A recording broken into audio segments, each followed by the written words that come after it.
Karnataka sex scandal case में बड़ी कार्रवाई हुई है। आरोपी प्रज्वल रेवन्ना को पुलिस ने गिरफ्तार कर लिया है।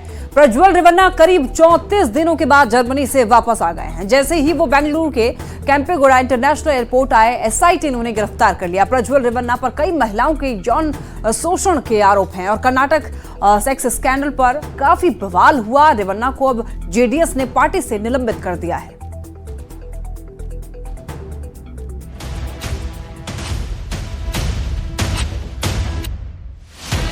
यौन शोषण मामले में प्रज्वल रेवन्ना गिरफ्तार। 34 दिन बाद जर्मनी से लौटते ही हुई गिरफ्तारी। बेंगलुरु एयरपोर्ट से एसआईटी ने किया गिरफ्तार। आखिरकार 34 दिनों के इंतजार के बाद जेडीएस के निलंबित सांसद प्रज्वल रेवन्ना बेंगलुरु पुलिस के हत्थे चढ़ ही गए। जर्मनी से लौटे प्रज्वल रेवन्ना ने जैसे ही देश की धरती पर कदम रखा, उन्हें बेंगलुरु पुलिस की एसआईटी यानी स्पेशल इन्वेस्टिगेशन टीम ने गिरफ्तार कर लिया। प्रज्वल रेवन्ना की यह गिरफ्तारी यौन शोषण के आरोपों के मामले में हुई है। बेंगलुरु के कैंपेगौड़ा इंटरनेशनल एयरपोर्ट से गिरफ्तार कर उन्हें सीधे सीआईडी ऑफिस ले जाया गया। एक दिन पहले ही बेंगलुरु की एक अदालत ने बलात्कार और यौन शोषण के मामले में प्रज्वल रेवन्ना की अग्रिम जमानत अर्जी खारिज कर दी थी। पूर्व प्रधानमंत्री एच डी देवेगौड़ा के पोते प्रज्वल रेवन्ना की मुश्किलें गिरफ्तारी के बाद और बढ़ गई हैं। दरअसल यौन उत्पीड़न का आरोप लगने के 6 दिन बाद और हसन लोकसभा सीट पर वोटिंग एक दिन बाद यानी 27 अप्रैल को ही प्रज्वल रेवन्ना ने देश छोड़ दिया था। रेवन्ना ने अपने राजनयिक पासपोर्ट पर म्यूनिख के लिए उड़ान भरी थी। हालांकि अपनी वापसी की जानकारी प्रज्वल रेवन्ना ने एक वीडियो संदेश जारी कर दे दी थी। 27 मई को जारी किए गए उस वीडियो संदेश में रेवन्ना ने कहा था कि वो 31 मई को सुबह 10 बजे जांच में मदद के लिए पुलिस के सामने पेश होंगे। रेवन्ना ने जर्मनी के म्यूनिख से बेंगलुरु तक के लिए लुफ्थांसा एयरलाइंस की टिकट बुक की थी, जिसकी जानकारी बेंगलुरु पुलिस को मिल चुकी थी। इसलिए एसआईटी एयरपोर्ट पर निगरानी में जुटी थी और जैसे ही प्रज्वल रेवन्ना एयरपोर्ट पहुंचे, उन्हें गिरफ्तार कर लिया गया। प्रज्वल रेवन्ना के विदेश भागने से विपक्ष जेडीएस पर लगातार हमलावर था। इसलिए 23 मई को जेडीएस प्रमुख और पूर्व प्रधानमंत्री एच डी देवेगौड़ा ने उन्हें कड़ी चेतावनी दी थी। उन्होंने प्रज्वल को फौरन भारत वापस लौटकर आरोपों का सामना करने की हिदायत दी थी। देवेगौड़ा ने कहा था कि वो प्रज्वल से अपील नहीं कर रहे हैं, बल्कि चेतावनी दे रहे हैं कि प्रज्वल जहां भी हैं वापस आए और पुलिस के सामने सरेंडर करें। अगर ऐसा नहीं किया तो उन्हें परिवार से अलग कर दिया जाएगा। सीबीआई ने प्रज्वल के खिलाफ ब्लू कॉलर नोटिस जारी किया था। इसके अलावा कर्नाटक के मुख्यमंत्री सिद्धारमैया ने 22 अप्रैल और 1 मई को प्रधानमंत्री नरेंद्र मोदी से इस मामले में पत्र लिखकर प्रज्वल रेवन्ना का राजनयिक पासपोर्ट रद्द करने की अपील की थी और उन्हें भारत वापस लाने में पीएम की मदद मांगी थी।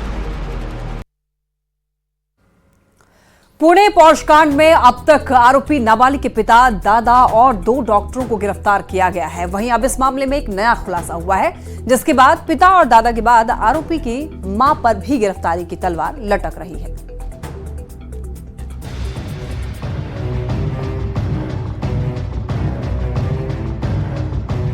पुणे में तेज रफ्तार कार दौड़ाकर 2 इंजीनियर को मौत के घाट उतारने वाले नाबालिग के परिवार के सदस्य एक-एक कर पुलिस के हत्थे चढ़ते जा रहे हैं और अब नाबालिग की मां शिवानी अग्रवाल पर गिरफ्तारी की तलवार लटक रही है। ऐसा इसीलिए क्योंकि इस केस में बेहद ही चौंका देने वाली जानकारी सामने आई। सूत्रों का कहना है कि ब्लड सैंपल बदलने के मामले में गिरफ्तार डॉक्टर अजय तावड़े और डॉक्टर हरनोल ने पूछताछ में ये बताया कि 19 मई यानी कि हादसे वाले दिन पुणे के ससून अस्पताल में सिर्फ नाबालिग का ही ब्लड सैंपल नहीं लिया गया था। इसके अलावा खून देने वाले 3 लोग और थे, जिनमें एक थी उसकी मां शिवानी अग्रवाल। बताया गया कि शिवानी अग्रवाल ने अपने नाबालिग बेटे को बचाने के लिए उसके ब्लड सैंपल की जगह अपना ब्लड सैंपल दिया था, ताकि रिपोर्ट में बात सामने न आए कि हादसे वाली रात नाबालिग ने शराब पी रखी थी। आरोप है कि ऐसा करवाने के लिए शिवानी अग्रवाल ने डॉक्टर्स को धमकाया था और उन पर दबाव बनाया था। ये बात सामने आते ही पुणे क्राइम ब्रांच शिवानी अग्रवाल से पूछताछ की तैयारी कर रही थी कि वो फरार ही हो गई।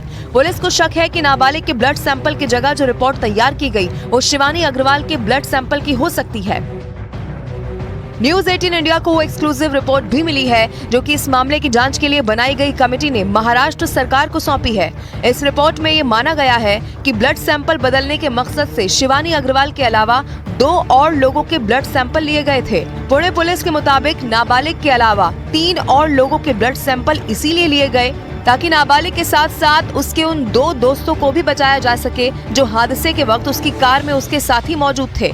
पुलिस का कहना है कि ब्लड सैंपल बदलने का ये पूरा master plan doctor Ajay Taware ने बनाया था।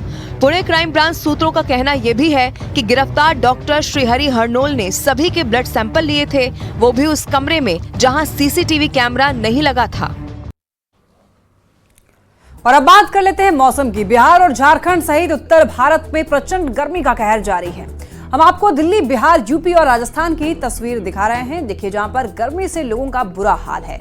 भीषण गर्मी के बीच दिल्ली में जल संकट गहराया हुआ है। दिल्ली में गर्मी का टॉर्चर एक तरफ लोग झेल रहे हैं, दूसरी तरफ पानी की भी किल्लत है। राजस्थान में लोग बेहाल हैं। बिहार में भी रिकॉर्ड तोड़ गर्मी। यूपी में आसमान से आग बरस रही है। तो जगह जगह की तस्वीरें आपको दिखा रहे हैं। देखिए, गर्मी की वजह से लोगों को कितनी परेशानियों का सामना करना पड़ रहा है। एक जो तस्वीर दिल्ली की आप देख पा रहे हैं, इसमें आप देखिए कि पानी लेने के लिए लोगों की कैसी होड़ लगी हुई है। पानी का टैंकर जैसे ही आता है, लोग अपनी अपनी बाल्टी लेकर के दौड़ते हैं उसके पीछे। और देखिए, लाइन लंबी वहां पर लगी हुई है, भीड़ है इतनी ज्यादा वहां पर पानी लेने के लिए। लोगों की पानी की किल्लत से लोग परेशान हैं। पिछले कुछ दिनों से बिहार में भीषण गर्मी से लोग परेशान थे। ऐसे में आज सुबह हल्की बारिश होने से लोगों को थोड़ी राहत मिली है, लेकिन अभी भी लोगों की मुसीबत कम नहीं हुई है। सिवान में अभी भी तापमान 40 डिग्री के आसपास है। हीटवेव जैसी स्थिति बनी हुई है। आने जाने वाले लोगों को काफी परेशानियों का सामना करना पड़ रहा है। मौसम का हाल बता रहे हैं न्यूज 18 संवाददाता मृत्युंजय सिंह।